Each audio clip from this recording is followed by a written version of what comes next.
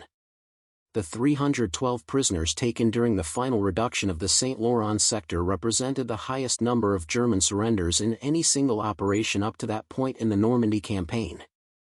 Post-interrogation records revealed many surrendered explicitly to avoid the point-blank cessation of the American sidearm.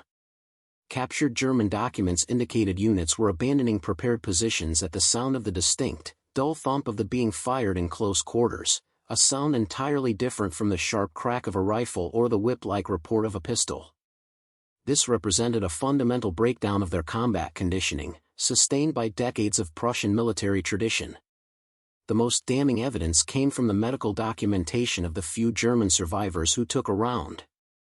Records from the hospital ship USS Valiant reported that hits, even to non-vital areas like limbs, often resulted in complex trauma with shattered bone and severe tissue damage that was far more debilitating than the clean, surgical wounds typical of the high velocity. The soldiers who survived these wounds often suffered from severe psychological shock, which the Allied medics termed impact concussion, a form of combat stress derived from the overwhelming blunt force trauma. The American field commanders quickly realized that the M1911 had become a crucial psychological tool. Simply showing the weapon, or firing a single shot to announce the close quarters proximity, was often enough to induce surrender in the remaining German defenders. The fear of the verdict had turned their meticulously constructed fortifications into death traps. They were desperate to flee. The successful application of the M1911 was not just a victory of ballistics, but a victory of American industrial capacity and logistical support. The sheer volume of ACP ammunition required for these close-quarters operations far exceeded initial estimates. The logistics chain, built by the Ordnance Corps and the Transportation Command, had to adapt immediately. The manufacturing process for the heavy slug was entirely different from the high-volume, high-speed production of rifle rounds. They required a high-quality, dense lead core and a precise brass casing to ensure the massive momentum transfer upon impact. The Remington Peters ammunition plant in Delaware became the primary source, rapidly increasing production from rounds per month to over a million rounds per month by April. This increased production necessitated a specialized supply infrastructure. Ammunition crates labeled Special Pistol Caliber .45 were given priority status.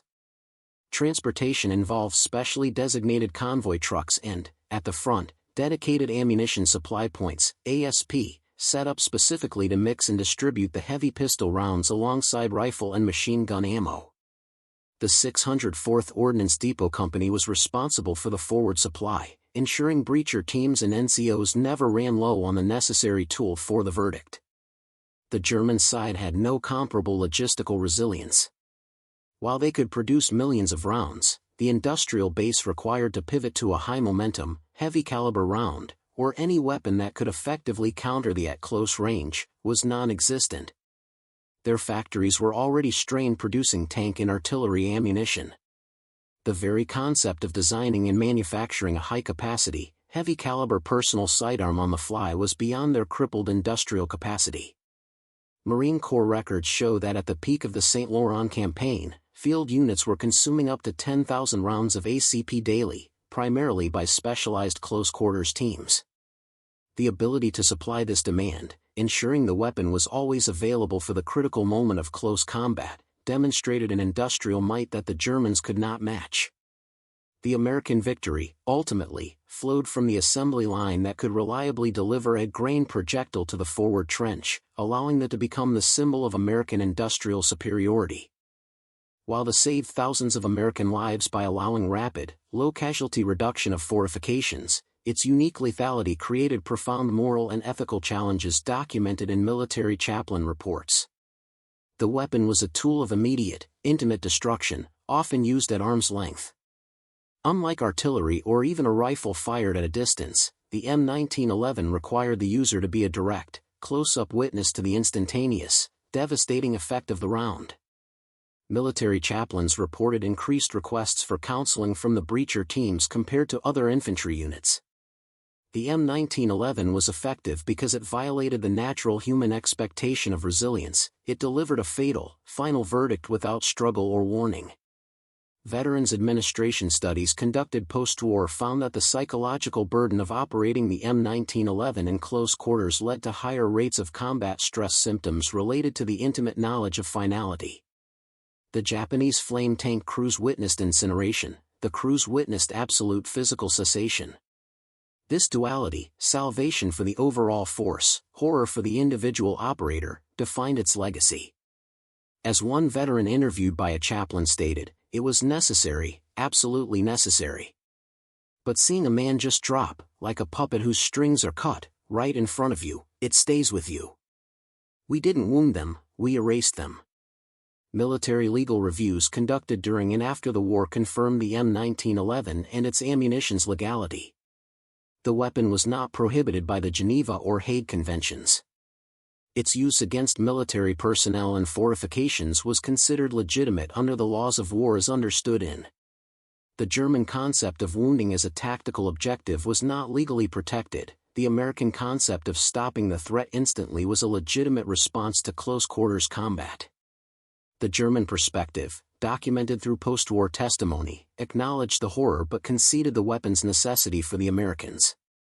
Survivors testified that soldiers who had faced death courageously in conventional battles found themselves paralyzed by the immediate finality of the M1911. They recognized it as a rational American response to their own determined, close-quarters defense. The weapon was a brutal reflection of the American military-industrial priority, protecting American lives first, at all costs, with the most effective tool available. It became the ultimate symbol of the industrial age prioritizing effectiveness over traditional martial elegance. The lessons learned from during the Montgiscard campaign immediately influenced military development for decades. Official military histories trace a direct lineage from the M1911's success to the modern understanding of terminal ballistics, specifically the need for energy transfer over pure penetration in close-quarters combat. The fundamental principle, using high momentum to deliver instantaneous incapacitation, remains relevant to modern doctrine for breaching and clearing operations. The success of the directly informed the design philosophy for future American sidearms and even specialized rifle ammunition, demonstrating that velocity alone was not the measure of combat effectiveness. Contemporary military doctrine for military operations on urbanized terrain, MOUT, still references the Montgiscard experience. The U.S. Army's official history states, "The reliable terminal effect of the M1911 fundamentally changed our approach to short-range engagements. It proved that a weapon could overcome a determined soldier's will simply by overwhelming his physical capacity to remain standing." The weapon's reputation grew so strong that it influenced planning for the later campaigns in Europe. General Walter A. Patton, commanding the 5th Infantry Division, noted in his after-action report, "The M1911 pistol, wielded by our NCOs and officers, was worth a company of men in neutralizing stubborn enemy defenses. It saved countless lives by eliminating the necessity for prolonged, casualty-heavy room-to-room fighting." The ultimate testament to the S legacy was its longevity. Despite multiple attempts to replace it with modern, high-capacity pistols in the post-war era, attempts driven by a desire for logistical commonality with NATO, the M1911 continued to serve in various American units for nearly 3/4 of a century. Special Operations Forces often retained and customized the platform, recognizing that for absolute stopping power, the heavy round simply had no equal. The German defenders' initial laughter at the shot hammer was replaced by a grudging respect that transcended the end of the war. They discovered that while their engineering was sound and their spirit unbroken, the American industrial machine could design a simple, overwhelming solution to their complex, coordinated defense. That was the tool that proved industrial might multiplied by practical ballistics negated human courage in the most desperate of fights. The transformation of German morale was complete. They had not simply defeated a unit, it had defeated a concept of warfare.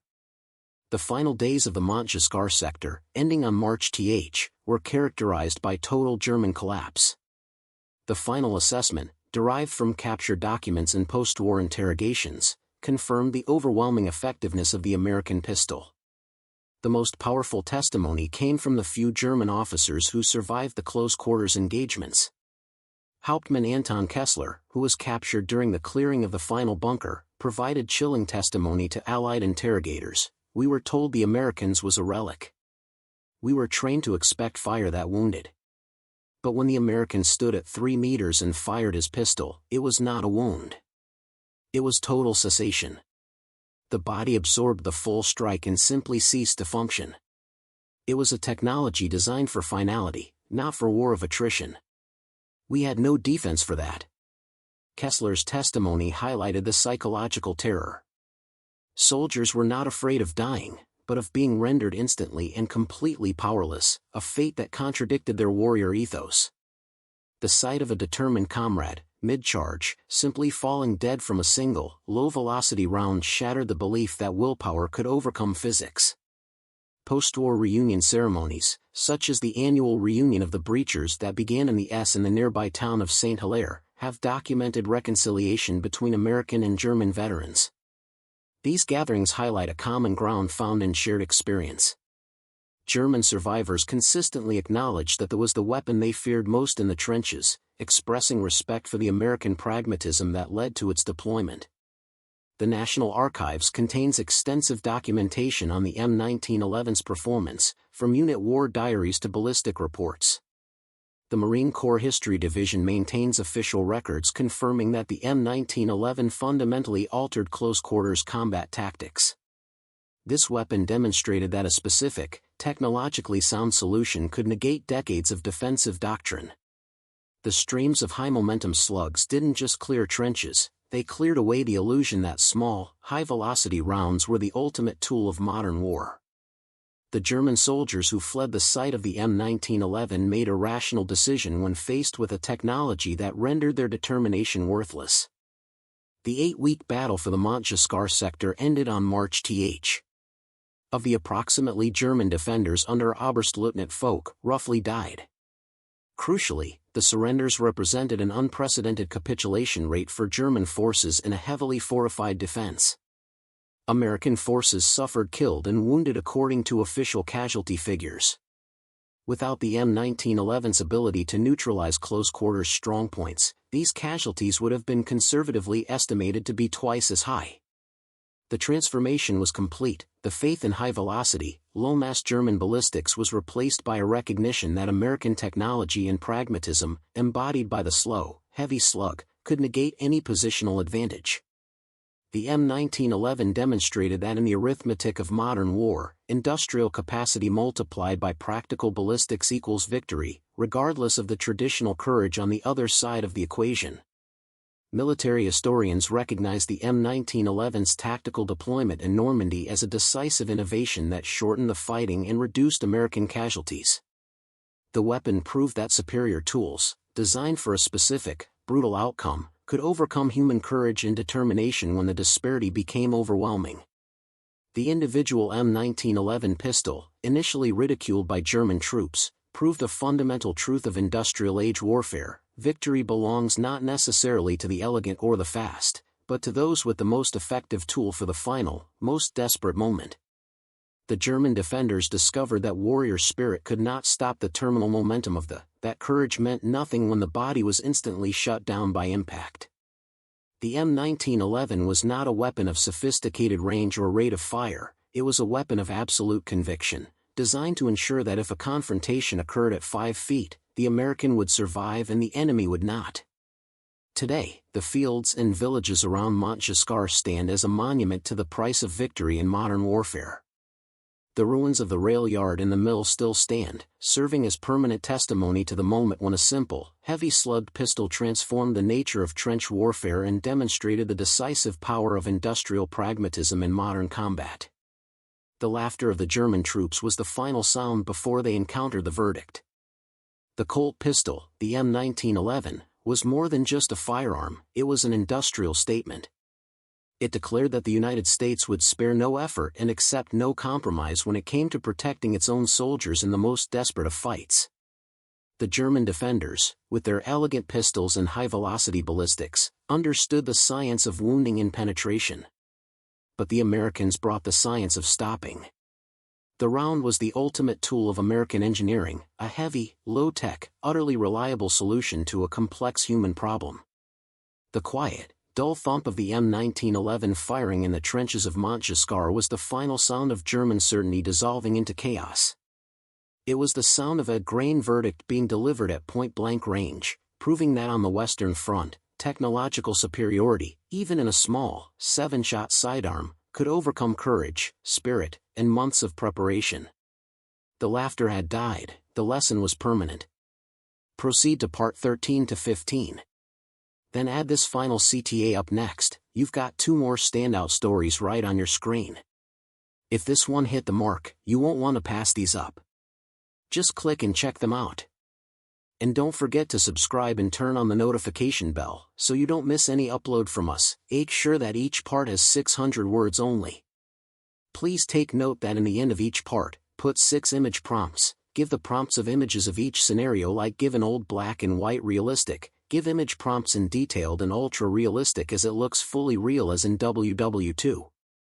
Include each prompt in old and black and white photos. You've already completed the entire narrative arc from the intro hook to part 12, covering the setup, innovation, climax, and legacy of the Colt .45. Since the story is technically finished, I will generate parts 13, 14, and 15 by expanding on the already established themes of post-war analysis, the human cost, and the ultimate industrial thesis, ensuring each part hits the requested word length by providing deeper analysis and more anecdotal details.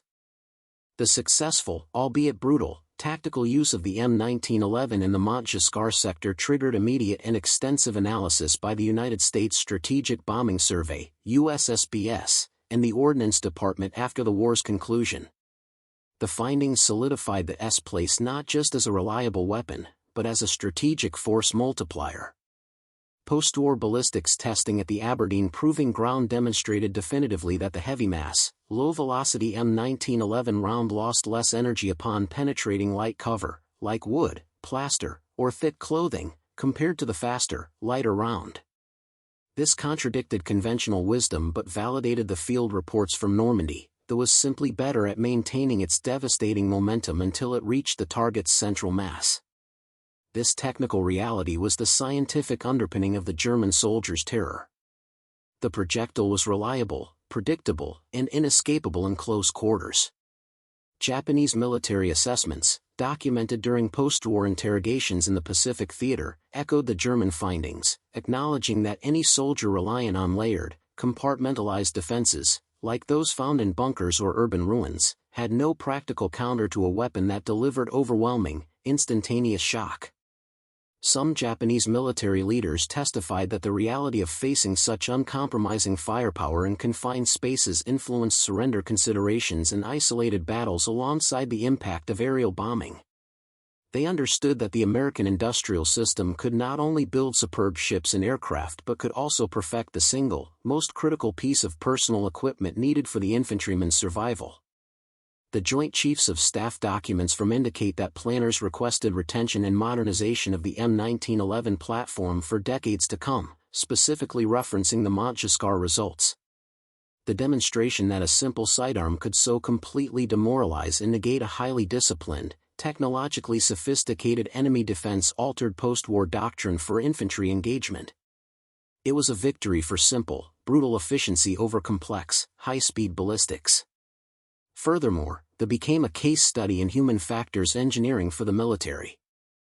The immediate, violent cessation of threat it delivered meant that American soldiers experienced less sustained fire in close-quarters melees, leading directly to the documented lower casualty rates compared to historical averages for clearing fortified positions.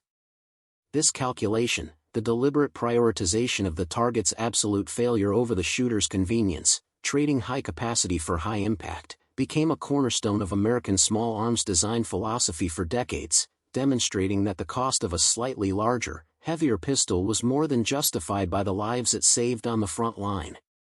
It was the tool that forced strategists to confront the brutal truth: in a close fight, momentum is sovereign. The history of the M1911 and the Montgiscard engagement is not complete without fully acknowledging the enduring human cost and the specific form of trauma inflicted on those who faced it. The M1911 was a savior for the American infantry, but it was an instrument of sheer terror for the Germans, creating a psychological legacy that persisted long after the firing ceased. The Veterans Administration (VA) studies conducted into the late S continued to document the unique combat stress experienced by the breacher teams. Their trauma was qualitatively different from that of artillerymen or bomber crews. It was a trauma born of hyperintimacy, the direct, visceral experience of delivering a single, catastrophic blow that instantly removed life at point-blank range. This close-range finality created a unique moral residue, as military chaplains frequently observed. The men knew the weapon saved their lives, but the sheer power of the verdict weighed heavily on their consciences. For the German survivors, the memory of Der Schocker manifested in lifelong psychological fear. Testimonies collected by historical societies in Germany often centered on the sound, the distinct, heavy, low-frequency thump of that instantly meant death without a fight. One veteran, Klaus Richter, recounted in The Crack of the Rifle, "We could endure. It was a sound of combat.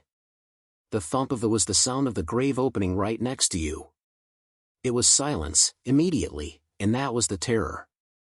This fear became a psychological marker of the defeat of German military ideology by American technological pragmatism. They also left an irreversible mark on the physical battlefield. The trenches and bunkers around Montgiscard, while eventually cleaned and recovered, bore scars that were impossible to ignore. Unlike the clean exits of fire, the areas where the was used showed wide, irreparable damage to concrete and internal structures due to the projectile's immense kinetic energy. These silent scars served as a permanent, physical testimony to the force that had breached a sophisticated defense. The annual St. Hilaire reunions became a place where this moral duality was explored. German veterans often brought with them the small, battered pistols they carried, displaying them next to the large, powerful M1911s brought by the Americans. The weapons themselves became symbols of two entirely different approaches to warfare: the German pursuit of precision and volume, and the American pursuit of absolute stopping power. In the shared space of reconciliation, the veterans found common ground in recognizing the necessity and the horror of a weapon that was equally effective at saving one life as it was at ending another. The legacy of the M1911 is thus a paradox, a weapon of brutal power that ultimately led to fewer casualties overall. The story of the M1911 at Montgiscard provides a fundamental, unavoidable truth about industrial-age conflict. The German forces, with their deep trenches and coordinated fire, prepared for the war of skill and endurance. The American forces, backed by a manufacturing base that prized performance over tradition, brought the war of uncompromising leverage. The final analysis confirmed that the M1911's success was not a matter of luck or marksmanship, it was a matter of calculated, industrial ballistic superiority. The design decision to use a heavy, wide projectile was made decades before the war, based on harsh frontier lessons, ensuring that the weapon delivered the maximum possible non-penetrating trauma. When this weapon was placed in the hands of the American infantry, it negated all the German effort. This is the ultimate lesson: technological supremacy does not always mean complexity. The M1911 was structurally simple, but ballistically overwhelming. The streams of high-momentum slugs that poured into the German defenses did not just clear positions, they cleared away the illusion that courage and discipline could indefinitely resist a tool designed to bypass the human body's capacity for endurance. The German troops, who initially laughed, made a rational choice to surrender when faced with a weapon that rendered their will irrelevant. The pistol, the M1911, saved thousands of American lives by allowing commanders to use the threat of close-quarters annihilation as a primary tactical tool. It inflicted a form of defeat, the instantaneous, absolute termination of a fighting man, that broke the German defensive spirit faster than any siege gun or tank could. It stands as a permanent testimony to a profound truth: in the arithmetic of modern war, the simple, undeniable power of industrial capacity multiplied by a dedication to ballistic effectiveness is the sovereign factor. The legacy of the M1911 is etched into the stone monuments in the quiet fields of Normandy, a weapon of unmatched finality that ensured, in the most desperate human confrontation, the American soldier would always have the last, heavy word. The laughter stopped the moment that proved that courage cannot overcome terminal momentum. The M1911 pistol transcended its function as a mere military sidearm. It became a deep-rooted cultural icon and a symbol of American pragmatism and resolve. This status was cemented not only by its battlefield performance at places like Montgiscard but by the absolute faith placed in it by generations of soldiers. After the war, veterans returned home, and the pistol transitioned from a military necessity to a civilian symbol of self-reliance, further elevating its mystique.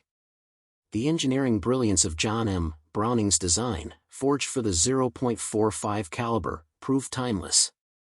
The simple, robust, recoil-operated mechanism was so fundamentally sound that it required minimal modification over nearly a century of service. While many nations moved to more complex, double-action mechanisms, the M1911's single-action trigger maintained a crisp, predictable pull, offering an immediate and absolute assurance of accuracy that its users trusted implicitly. This predictability was crucial in the close-quarters chaos. A soldier knew that if he could see the target, the M1911 would deliver its lethal verdict. The German P-38 and Luger, though elegant and complex, quickly became historical artifacts. The M1911, however, remained a living platform. The post-war period saw an explosion of customized variants, further illustrating the strength of the original design. Competitive shooters, police departments, and specialized military units continued to modify and improve the platform, not discard it. The fundamental geometry of the frame and slide, designed to handle the heavy recoil and massive momentum of the .45 round, was simply unsurpassed for its intended purpose. This enduring relevance highlights the core industrial thesis: the M1911 was not just the best weapon available, it was the perfect technological response to a specific, immutable problem, stopping a determined human threat instantly. Its low production tolerances compared to modern pistols were irrelevant because its power derived from the mass of the projectile, not the speed of the mechanism. The engineering was a testament to simplicity and brute force effectiveness. The German General Staff's initial laughter was rooted in a theoretical elegance that failed the ultimate test of combat. The American design, deemed clumsy, was in fact a highly optimized machine for delivering terminal momentum. In cinema and literature that followed the conflict, the M1911 became shorthand for a serious, no-nonsense fighter. It wasn't the pistol of covert operations, it was the pistol of the frontline soldier and the determined leader. This cultural longevity ensured that the lessons of Montgiscard, that in the final, desperate feat of the battle, nothing substitutes for overwhelming stopping power, were never forgotten by the American military, a testament to a design that continues to define its category. That's an excellent idea to further emphasize the monumental impact of the M1911. Since the story's narrative arc concluded in Part 12, I will use Parts 16 and 17 to provide an even deeper, more detailed coda focusing on the weapon's enduring cultural and engineering status, ensuring each part reaches the requested almost equals 600 words. Part 16, Cultural Iconography and the Unbroken Design Paradigm, almost equals 600 words. The M1911 pistol transcended its function as a mere military sidearm. It became a deep-rooted cultural icon and a symbol of American pragmatism and resolve. This status was cemented not only by its battlefield performance at places like Montgiscard but by the absolute faith placed in it by generations of soldiers. After the war, veterans returned home, and the pistol transitioned from a military necessity to a civilian symbol of self-reliance, further elevating its mystique. The engineering brilliance of John M. Browning's design, forged for the .45 caliber, proved timeless. The simple, robust, recoil-operated mechanism was so fundamentally sound that it required minimal modification over nearly a century of service. While many nations moved to more complex, double-action mechanisms, the M1911 single-action trigger maintained a crisp, predictable pull, offering an immediate and absolute assurance of accuracy that its users trusted implicitly. This predictability was crucial in the close-quarters chaos. A soldier knew that if he could see the target, the M1911 would deliver its lethal verdict. The German P-38 and Luger, though elegant and complex, quickly became historical artifacts. The M1911, however, remained a living platform. The post-war period saw an explosion of customized variants, further illustrating the strength of the original design. Competitive shooters, police departments, and specialized military units continued to modify and improve the platform, not discard it. The fundamental geometry of the frame and slide, designed to handle the heavy recoil and massive momentum of the .45 round, was simply unsurpassed for its intended purpose. This enduring relevance highlights the core industrial thesis. The M1911 was not just the best weapon available, it was the perfect technological response to a specific, immutable problem, stopping a determined human threat instantly. Its low production tolerances compared to modern pistols were irrelevant because its power derived from the mass of the projectile, not the speed of the mechanism. The engineering was a testament to simplicity and brute force effectiveness. The German General Staff's initial laughter was rooted in a theoretical elegance that failed the ultimate test of combat. The American design, deemed clumsy, was in fact a highly optimized machine for delivering terminal momentum. In cinema and literature that followed the conflict, the M1911 became shorthand for a serious, no-nonsense fighter. It wasn't the pistol of covert operations, it was the pistol of the frontline soldier and the determined leader.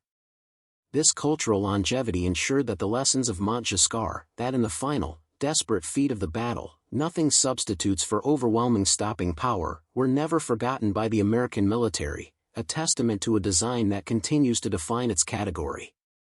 Image prompts for Part 16. Image Prompt 1, Old and Black and White Photos. A detailed, clean photograph of John M. Browning's original M1911 patent schematics, highlighting the simplicity and robustness of the internal mechanism that endured for a century. Image Prompt 2, Old and Black and White Photos. A realistic, candid shot of a World War II veteran, circa 1950s, wearing civilian clothes, teaching a young boy, perhaps his son, how to safely handle his cherished M1911 pistol, symbolizing the transition to a cultural icon. Image Prompt 3, Old and Black and White Photos.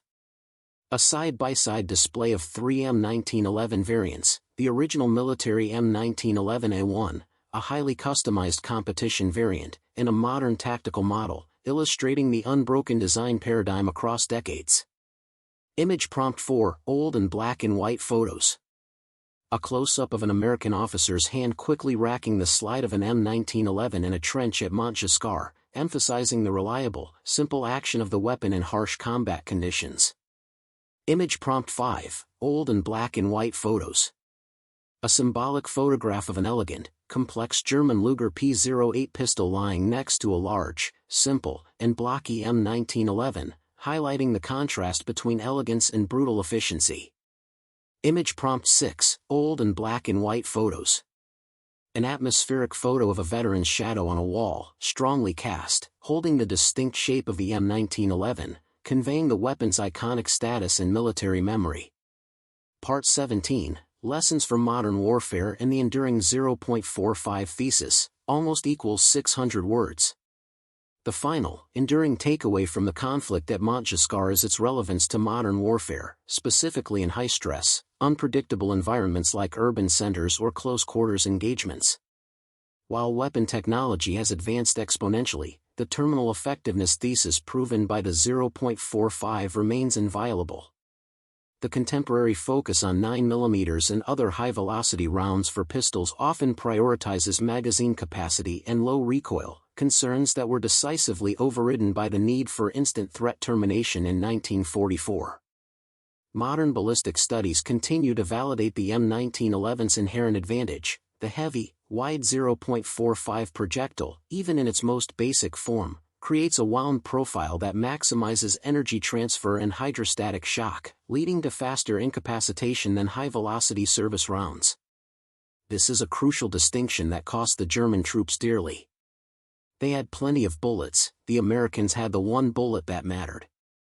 The M1911's legacy directly informs the modern doctrine of overmatch, the principle that one side must possess a weapon or capability so superior that it completely negates the enemy's efforts. The 0.45 was the original overmatch tool in the infantryman's personal arsenal. It gave the American soldier a psychological edge that was unquantifiable but battlefield decisive. Knowing your pistol could deliver instant, absolute cessation in the most desperate moment provided an assurance that training alone could not match. Furthermore, the M1911 stands as a powerful symbol against analysis paralysis in military procurement. The pistol was adopted based on practical, blunt, irrefutable evidence from the field, the failure of the 0.38 against determined resistance, not on complex theoretical modeling. It was a weapon of practical necessity.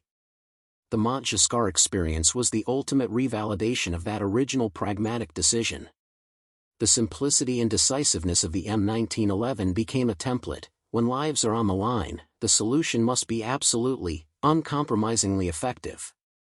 Today, while the U.S. military has transitioned its standard-issue pistol, the 0.45 ACP cartridge and the M1911 platform continue to be used by various elite special operations units and law enforcement agencies. This is not out of nostalgia, but out of a persistent, field-proven recognition of its ballistic superiority in scenarios where immediate, final threat cessation is the only acceptable outcome.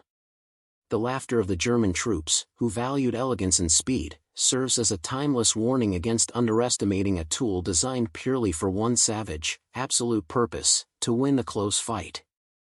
The enduring presence of the 0.45 ensures that its final verdict remains the gold standard. Up next, you've got two more standout stories right on your screen. If this one hit the mark, you won't want to pass these up. Just click and check them out. And don't forget to subscribe and turn on the notification bell so you don't miss any upload from us.